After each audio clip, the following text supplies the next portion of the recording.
Really got on the radar in 2008. We were created 10 years ago when our project, the presidential debates, we held at the Mayflower. The presidential debates, I learned in 2008 after working as a national ballot access coordinator for an independent presidential candidate that the presidential debates is run by the former chairs of Democratic and Republican parties. And in 2008 was the creation of free and equal elections when we hosted our first presidential debate, the first presidential debate ever to be televised out of the mainstream CBD, Commission on Presidential Debates, which creates this illusion that there's only one party or two parties, really a one-party system, when there's many people running for office. And throughout the decades, the last decade, we have held annual electoral reform symposiums. And kicking off in 2014, we held our first annual United We Stand event. It was slated at UCLA's Poly Pavilion. We were about to have 10,000 people there with Public Enemy as our headliner, Wu-Tang, Mortal Technique, different genres of music to Marianne Williamson, Dennis Kucinich, Ben and Jerry's, and the list goes on, David Bronner, Dr. Bronner's Magic Soaps. And 5 days prior, the university system, UCLA, wrongfully canceled our event. And the reason I bring this up is because 5 years later, we have been in litigation, and as of September 9th, we won the lawsuit against UCLA. And this is a big deal. We were offered quite a bit of cash to maybe be quiet, to not say anything about the issue. We didn't take the money. We won. The arbitrator ruled that it was duplicity on the end of UCLA and that they breached the contract. Censoring is not an option for free and equal elections. We have now evolved, after 5 years of holding United We Stand this year, into a tour. And this is a very different platform. I've been mostly in the electoral realm and around the party system, and I've realized political parties don't work. As they become larger, they inevitably become infiltrated. I've seen that within national third parties, and I look at the Constitution, I listen to our forefathers. There's no mention of political parties. And being inspired by many different artists, John Lennon being one of them, where he says there's no problem, only solutions. And at free and equal elections, we don't see problems, we only see solutions.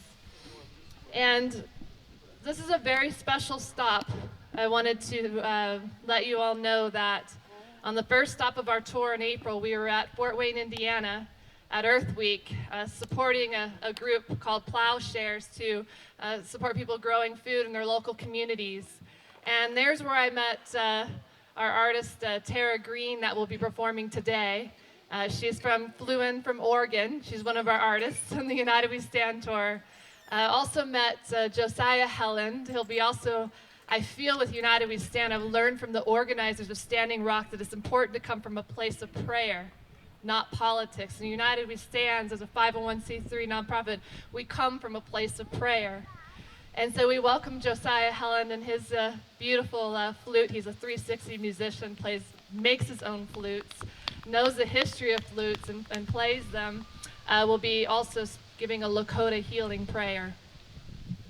And then finally we have, who came in last night, Aaron Jacob Turner, another one of our United We Stand artists from the second stop of the tour in Texas at a group called Need Peace. That's K-N-E-A-D, Need Peace. My best friend since third grade actually founded Need Peace, and she gives back to the community, the veterans, and healing through her Reiki, veterans through PTSD that suffer from. So that's the second leg of our tour where we met Aaron Jacob Turner. So we have artists from Indiana, Texas, and here we are for the third stop of our tour. Here at Sister Winds to celebrate empowering women in music and also to celebrate the 100th year anniversary of our women's right to vote.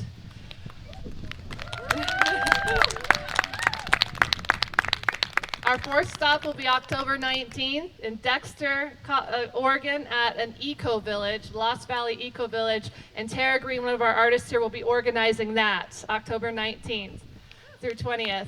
And finally, the fifth and final stop of United We Stand tour will be October 26th and 27th at Politicon at the Nashville Music Center, holds about 10,000 people. So finally, on that note, I want to say it is time for our nation to unite more than ever, to recognize that we have more in common across the political spectrum than we do not. And we have a few powerful people controlling a few couple hundred people in Congress, maybe on state, federal, local level. And I feel that it's time for us to rise, and we can do that through evolutionary change. And how we're going to achieve doing that is through the youth and music.